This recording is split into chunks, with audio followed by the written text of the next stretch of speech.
Best class में आपका स्वागत है। स्टार्टिंग करते हैं। क्वेश्चन की पहले डिमांड समझते हैं तो क्वेश्चन क्या कह रहा है, ठीक है।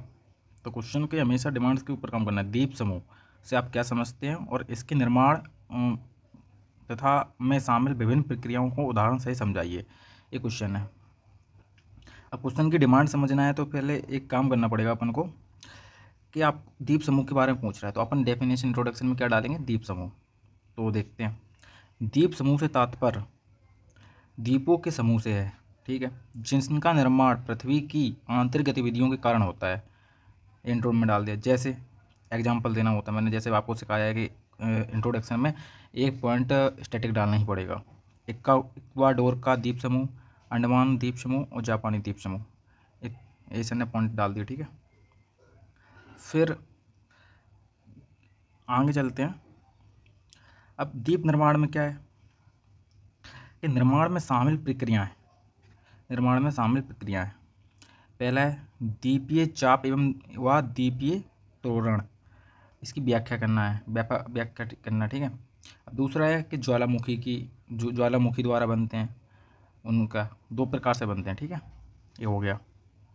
अब उसके बाद ज्वालामुखी उत्पादन से, अब सर ने ये वाला बताया नहीं है, इसको बताइए डायरेक्ट।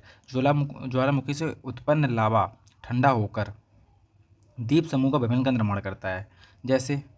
जैसे अंडमान निकोबार द्वीप समूह, ये एग्जाम्पल डालना जरूरी होता है। अंडमान द्वीप समूह, रिंग ऑफ फायर, जो ज्वालामुखी रिंग ऑफ फायर प्रशांत महासागर में, वो ठीक है। ऐसे ही हमने फिर उस सर ने थर्ड पॉइंट क्या डाला हुआ है, मेंटल प्लूम मतलब ये चीज़ें याद नोट्स में डालना है। मेंटल प्लूम, तो मेंटल प्लूम में विवर्तनी की गतिविधियों के परिणाम स्वरूप द्वीपों का निर्माण होता है, समझ गए।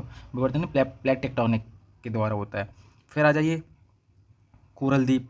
अब कोरल द्वीप में क्या होता है, कोरल द्वीप में होता है कि कोरलों द्वारा द्वीप समूह का निर्माण होता है। और लक्षद्वीप मतलब एग्जाम्पल है उसका, अच्छा मेन उदाहरण है, तो आपको ये डालना है। फिर नेक्स्ट है आपका कि द्वीप समूह के बाद आ जाइए मध्य सागरीय कटक की उपस्थिति। ये 5 पॉइंट है। मध्य सागरीय कटक की उपस्थिति में अटलांटिक महासागर में उपस्थित द्वीप समूह के निर्माण का प्रमुख कारक है। जो 20 महासागर में ना मध्य सागरीय कटक की वजह से होता है। जैसे उसमें दो नई चट्टानें का निर्माण निकल रही हैं और पुरानी चट्टानें ध्वस्त हो रही हैं, वो वाली प्लेट टेक्टोनिक में एग्जाम्पल है, ठीक है। अब सर ने इंट्रोडक्शन कर दिया है। इंट्रोडक्शन देखिए, पृथ्वी पर द्वीप समूह जैव विविधता को आश्रय देने के साथ साथ मानवीय अधिवासों हेतु उत्तरदायी है। मतलब यहाँ पर द्वीपों पर देखो, अंडमान निकोबार द्वीप समूह पर बहुत सी जनजाति रह रही हैं अपनी, और ट्राइबल्स भी रह रहे हैं। तो ये और वहाँ पर सबसे बेस्ट जीव जंतु मतलब जैव विविधता के लिए बहुत बेस्ट है। तो इन्होंने दोनों के लिए पॉजिटिव थिंक दे के समझा दिया है। अब नेक्स्ट क्वेश्चन क्या है, नेक्स्ट क्वेश्चन देखते हैं। नेक्स्ट क्वेश्चन की डिमांड क्या है कि भारत में जनजातीय और लोक कलाओं को पर अपने अस्तित्व को बनाए रखने हेतु आधुनिक युग की गई चुनौतियों का सामना, चुनौतियां बताना है अपने को, ठीक है। क्या चैलेंजेस आ रहे हैं, डिस्कशन करना है, चर्चा कीजिए, डिस्कशन करना है। साथ ही इस संबंध में सरकार द्वारा प्रारंभ की गई विभिन्न पहलुओं का, अब इसमें क्या है देखो, मैं क्वेश्चन की डिमांड बता दे रहा हूँ और उसके हिसाब से क्वेश्चन लिखना है।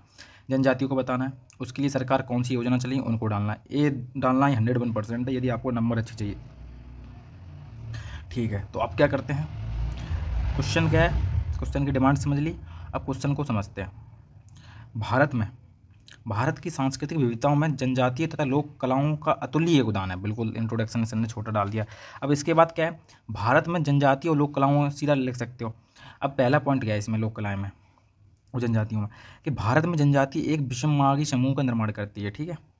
और दूसरा पॉइंट है सर का कि जनजातियों में मौजूद विविधता एवं उनकी लोक कलाओं को विशिष्ट और समृद्ध करती, ठीक है। और फिर एग्जाम्पल के तौर पर जैसे मणिपुर की जनजाति द्वारा मार्शल आर्ट कलाएं, मध्य भारत की जनजाति के लिए धार्मिक अनुष्ठान लोक कलाएं, पहाड़ी जनजाति के लिए लोक कलाएं संगीत नृत्य, ये एग्जाम्पल डाल दी इसने, पॉइंट डाल दी उसमें।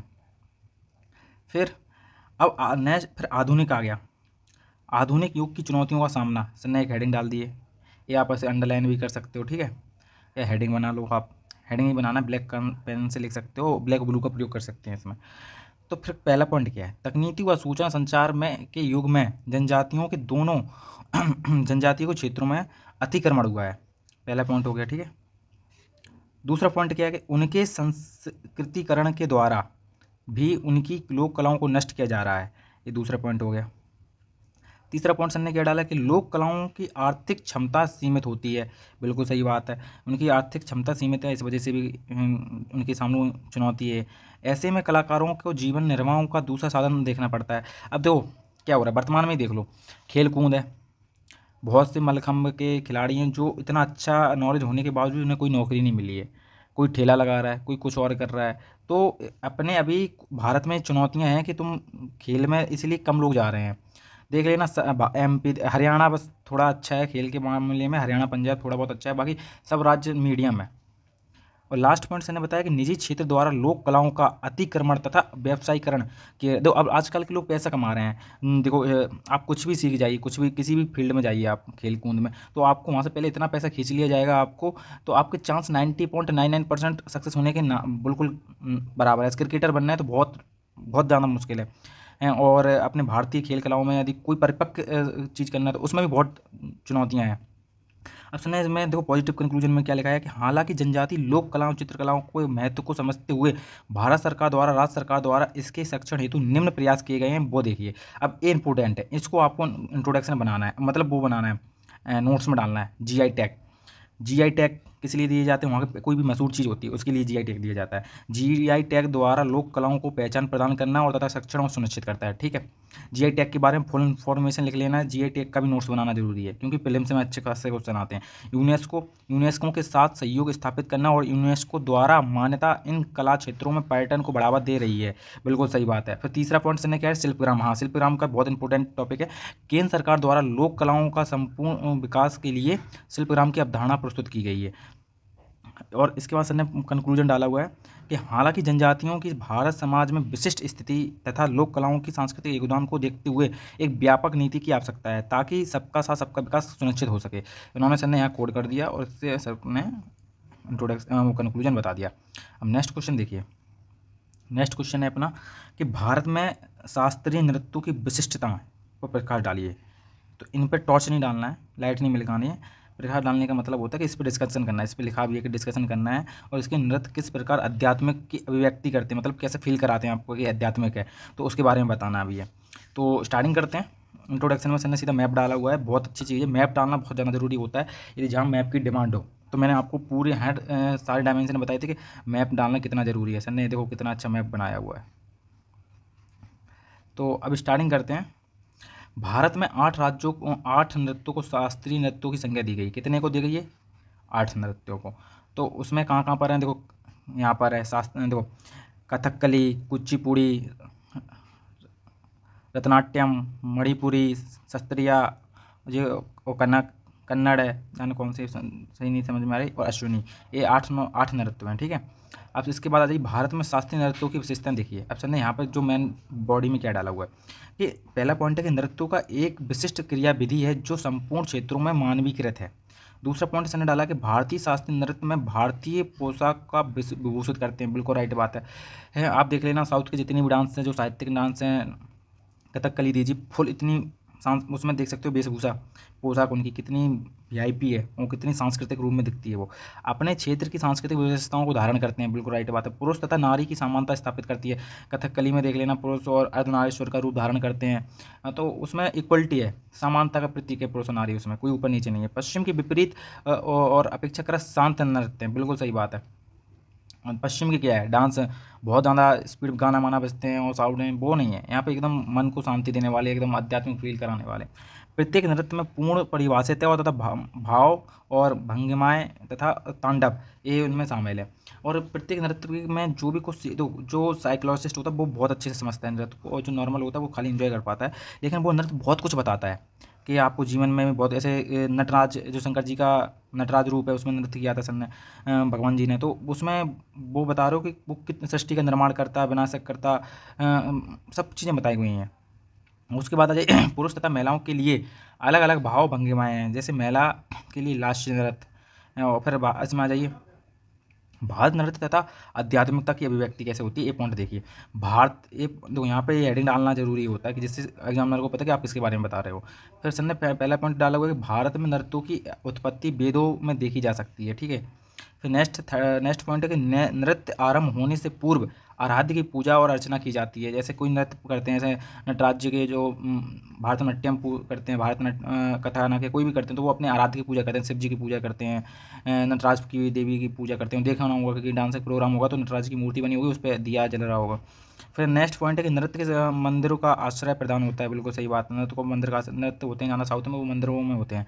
और जैसे जो ग्रह तो मंदिर क्या है, नागर शैली द्रविड़ शैली है, तो बीच में गर्भगृह होता है। गर्भगृह के बाद आगे होता है एक ग्रह, जिसमें लोग बैठते हैं और भजन भी करते हैं, डांस भी करते हैं, अपना अपनी क्रियाकलाप में करते हैं। और फिर उसके बाद प्रत्येक नृत्य में किसी न किसी भगवान से संबंधित होता है। बिल्कुल राइट है। जैसे मैंने क्या बोला, तांडव किससे से, भगवान शिव से है। तो ऐसे ही अब नेक्स्ट पॉइंट है, लास्ट पॉइंट इसका, कि नृत्य के द्वारा ही आध्यात्मिक अनुभूति का प्रयास होता है। ठीक है। और फिर इसके बाद भारतीय संस्कृति में अध्यात्म एक प्रबल तत्व रहा है, और तथा यह समान रूप से भारतीय शास्त्रीय नृत्य में भी देखा जा सकता है।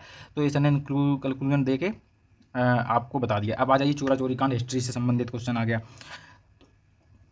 तो आपको पहले क्वेश्चन की डिमांड समझिए, किसके बारे में बताना, चोरा चोरी घटना के बारे में। और भारतीय स्वतंत्रता संग्राम की गति के कुछ समय के लिए धीमा कर देने वाली घटना मानी जाती है, तो उसके बारे में बताना है। बावजूद असहयोग आंदोलन भारतीय स्वतंत्रता संघर्ष के इतिहास में एक निर्णायक मोड़ के रूप में बना रहा है, चर्चा कीजिए, डिस्कशन करना है। तो इसमें दो चर्चा का मतलब होता है कि निगेटिव, पॉजिटिव और वे फॉरवर्ड, मतलब इसमें क्या फ़ायदा हुए हैं वो बता देना, बस इतना ही है। और यदि वे फॉरवर्ड बताने की जरूरत नहीं होती है कोई क्वेश्चन में, तो उसकी जगह सीधा कंक्लूजन बताने, लेकिन नेगेटिव और पॉजिटिव थिंकिंग जरूर बतानी चाहिए।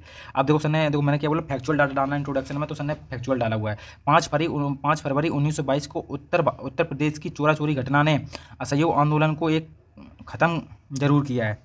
असहयोग आंदोलन के द्वारा हुआ था, किंतु इसमें असहयोग आंदोलन के बहुआयामी परिणामों पर प्रभाव नहीं पड़ा है। जैसे क्या है कि चोरा चोरी घटना द्वारा स्वतंत्रता आंदोलन की गति में ठहराव आना। तो किस कारण से ठहराव आया वो देखिए। तो सर ने पहले नेगेटिव पॉइंट बताना जरूरी होता है, नेगेटिव पॉइंट के बाद पॉजिटिव पॉइंट दिखाओगे ना, तो इम्पैक्ट एग्जामिनर के ऊपर अच्छा पड़ता है। तो सर ने क्या डाला हुआ है कि इस घटना से सविनय अवज्ञा आंदोलन के अगले दशक के लिए स्थगित हो गया था। ठीक है। और फिर इसके बाद गांधी जी द्वारा अन्य महत्वपूर्ण नेताओं ने की हिरासत से नेतृत्व में शून्यता उत्पन्न हो गई, कि तो गिरफ्तारी बहुत हो गई थी, तो नेताओं को गिरफ्तार कर लिया गया था। इससे क्या है कि आंदोलन में ठहराव आ गया था पूरा, और फिर लास्ट में बंद भी करना पड़ा, क्योंकि गांधी जी का मानना था कि जो अपना जो किसान वर्ग है ना, और जो जनता है अपने यहाँ की, भारत देश की जनता है, तो वो ज़्यादा देर तक आंदोलन नहीं कर सकती, सर्वाइव नहीं कर सकती आंदोलन के लिए, क्योंकि उनके पास खाना पीना और इतना पावर नहीं था उस समय कि 10, 15, 20 महीनों के तक आंदोलन जारी रखें, क्योंकि पहले खाने के लाले थे, तो वो इतनी एनर्जी नहीं थी। तो गांधी जी का कहना था कि कम समय के लिए आंदोलन होना चाहिए, ज़्यादा समय के लिए नहीं हो सकता। उनकी विचारधारा थी। सरकार द्वारा आंदोलनों को हिंसक कहकर दबाया गया, और ताकि 1930 तक कोई बड़ा आंदोलन नहीं हुआ। फिर उसके बाद हालांकि इसके बाद अभी समझिए, हालांकि इस ठहराव के पश्चात भी असहयोग आंदोलन ने निम्न प्रकार से स्वतंत्रता संग्राम में महत्वपूर्ण मोड़ साबित हुआ है। वो किस प्रकार हुआ है, पहला पॉइंट समझिए। इसमें अंग्रेजों की अजेयता का मिथक तोड़ दिया। ठीक है। अंग्रेजों की अजेयता मतलब होती है, अजेयता का मिथक मतलब होता है झूठ, कि अंग्रेज जीत गए, ऐसा उनका मिथक था। फिर लिख बुक किस प्रकार था कि इसमें आंदोलन को अखिल भारतीय स्वरूप का दर्जा दिया गया। ठीक, बिल्कुल सही बात है, जिसमें सभी क्षेत्रों की तथा सभी वर्णों, धर्मों आदि की सहभागिता मिली। सब इस आंदोलन का कितना अच्छा इम्पैक्ट पड़ा कि महिलाओं, पुरुष, सभी वर्ग के लोग, सभी धर्म के लोग ने, संपूर्ण लोगों, जितनी जनता है, संपूर्ण लोग रोड पे उतरे और उन्होंने आंदोलन में अपना महत्वपूर्ण सहयोग दिया। फिर नेक्स्ट पॉइंट है कि असहयोग आंदोलन ने भारतीय राष्ट्रीय कांग्रेस को संगठित और एकता प्रदान की। बिल्कुल राइट बात है। फिर नेक्स्ट पॉइंट है, इसमें से भारतीयों में स्वराज्य तथा समानता की भावना को जागृत किया। फिर नेक्स्ट पॉइंट है कि असहयोग आंदोलन में महिलाओं की भागीदारी ने आगे भारत छोड़ो आंदोलन, जो सबसे बेस्ट है, जिसमें गांधी जी ने बोला था कि करो या मरो का नारा यहाँ पर दिया था, तो आंदोलन में उन्होंने नेतृत्वकारी भूमिका को स्थापित किया। बिल्कुल राइट है। और नेक्स्ट पॉइंट है कि भारत में पूंजी वर्ग की सहभागिता ने अंग्रेजों के इस विश्वास को तोड़ा कि औद्योगिक वर्ग में उनके साथ हैं। वो उनकी जो वहम था कि ऐसे जो पढ़े लिखे लोग थे, तो जो शिक्षित लोग थे, तो उनके मन में था कि ये मेरी दीवार की तरह काम करेंगे, कोई भी संकट आएगा तो ये मुझको बचा लेंगे। तो उन्होंने उस समय शिक्षक वर्ग ने पूरा भारतीय लोगों का सहयोग दिया, तो ये मिथक उनका टूट गया अंग्रेजों का। फिर लास्ट पॉइंट है, भारतीय इतिहास में जिस पैमाने पर मुसलमानों की सहभागिता इस आंदोलन में वैसी अत्यंत दुर्लभ है। अब नेक्स्ट है कि आंदोलन के परिणाम, आंदोलन के क्या परिणाम हुए? तो आंदोलन के तात्विक परिणाम थे कि भारत द्वारा स्पष्ट स्वराज्य तथा आगे पूर्ण स्वराज्य की मांग की गई और फिर भारत को संतुष्ट करने हेतु भारत शासन अधिनियम 1935 का गठन किया गया। फिर है कि सभी वर्गों द्वारा कांग्रेस का नेतृत्व स्वीकार करना और गांधी राजनीति की सफलता साबित हुई और आगे आंदोलन में अहिंसा सर्वोपरि रखा गया। ठीक है। और फिर कंक्लूजन सर ने क्या लिखा हुआ है कि देखो, हालांकि आंदोलन की असमय वापसी ने भारतीयों में निराशा जरूर आंदोलन की गांधी जी ने आंदोलन वापस लिया तो निराश जरूर हुए थे, लेकिन उसका क्या है, किंतु संघर्ष विजय संघर्ष का हिस्सा था। इसका परिणाम यह हुआ कि असहयोग आंदोलन आज भी भारतीयों को जागृति प्रदान करता है। इसने पॉजिटिव कंक्लूजन देके छोड़ दिया है। और इतना इस ऐसे लिखोगे तो आपको एग्जामिनर ऑटोमेटिक नंबर देगा। आज का लास्ट क्वेश्चन है कि शिक्षा और विदेशी मामलों के क्षेत्र में डॉक्टर सर्वपल्ली राधाकृष्णन के योगदान का वर्णन करना है, बस इतना बताना है। इसके बारे में मेन टॉपिक है अपना सर्वपल्ली राधाकृष्णन के बारे में बताना है और शिक्षा और विदेशी मामलों में क्या इनका योगदान रहा है।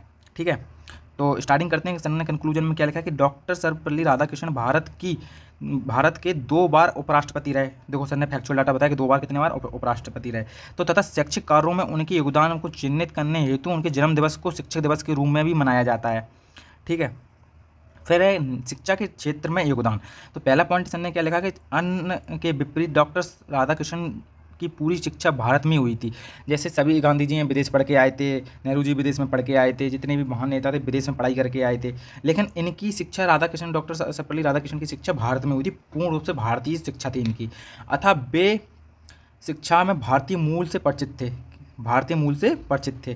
फिर नेक्स्ट पॉइंट है कि उन्होंने बनारस हिंदू विश्व तथा ऑक्सफोर्ड आदि संस्थाओं में शैक्षणिक रूप में कार्य किया है। फिर नेक्स्ट पॉइंट है कि तो उनकी विशेषताएं बताना ना, तो वे बता रहे हैं।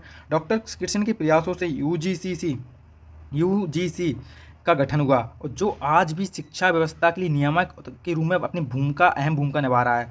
फिर नेक्स्ट पॉइंट है कि स्वतंत्रता के उपरांत उच्च शिक्षा को डिजाइन करने तथा डॉक्टर राधाकृष्णन पर विशेष योगदान रहा था। फिर नेक्स्ट पॉइंट है कि साथ ही अपनी शिक्षा व्यवस्था में डॉक्टर कृष्ण ने गांधी मूल्यों तथा शिक्षा की बरदा योजनाओं को भी शामिल किया उन्होंने। और नेक्स्ट पॉइंट है, अच्छा पॉइंट है सर का, कि डॉक्टर सर्वपल्ली राधाकृष्णन ने आध्यात्मिक और भौतिक मूल्यों में संतुलन साधते हुए शिक्षा प्रदान करने पर जोर देते थे। ये सबसे अच्छा पॉइंट है और सारे अच्छे पॉइंट थे। अब सर जी का विदेश मामलों में क्या योगदान रहा है, इसको देखिए। विदेश मामलों में योगदान, पहला पॉइंट है कि सर्वपल्ली राधाकृष्णन ने भारत की संस्कृति में विश्व के समक्ष रखा। उन्होंने अपनी भारतीय संस्कृति को सबके सामने प्रकट किया, वर्ल्ड के सामने। और नेक्स्ट पॉइंट है कि उन्होंने अपने पूर्ववर्ती नीतियों को कायम रखते हुए राष्ट्रपति को अपने कार्यकाल में गुट निरपेक्षता का अनुसरण करने के लिए बोला, मतलब उन्होंने एडवाइज की कि गुट निरपेक्षता इनकी वजह से आई थी। फिर है कि अहम योगदान रहा इनका गुट निरपेक्षता में। फिर नेक्स्ट पॉइंट है कि सोवियत संघ के राजदूत के रूप में इनका कार्यकाल भारत सोवियत संघ पर संबंधों में शिखर से पहुंचा। देखो, रूस से संबंध, सोवियत संघ उस समय रूस था, तो सोवियत संघ से अच्छे संबंध बनाने में भारत का डॉक्टर सर्वपल्ली राधाकृष्णन का महत्वपूर्ण योगदान रहा है। नेक्स्ट पॉइंट है कि राधाकृष्णन ने अपने अंतर्राष्ट्रीय संगठनों में भारत को मुखर नेतृत्व प्रदान किया है। बिल्कुल सही बात है। जैसे कि विदेश नीति में सॉफ्ट पावर का प्रयोग हेतु डॉक्टर सर्वपल्ली का नाम उल्लेखनीय कार्य है। सॉफ्ट पावर में आप अपना देश कितने सॉफ्ट कंट्री में आता है, सॉफ्ट पावर के रूप में भी जाना जाता है।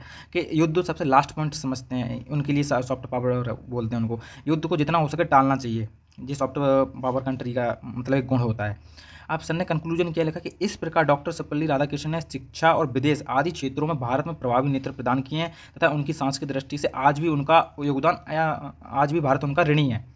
सर ने योगदान मतलब इतना अच्छा कंक्लूजन देके क्वेश्चन खाली किया है, ख़त्म किया है।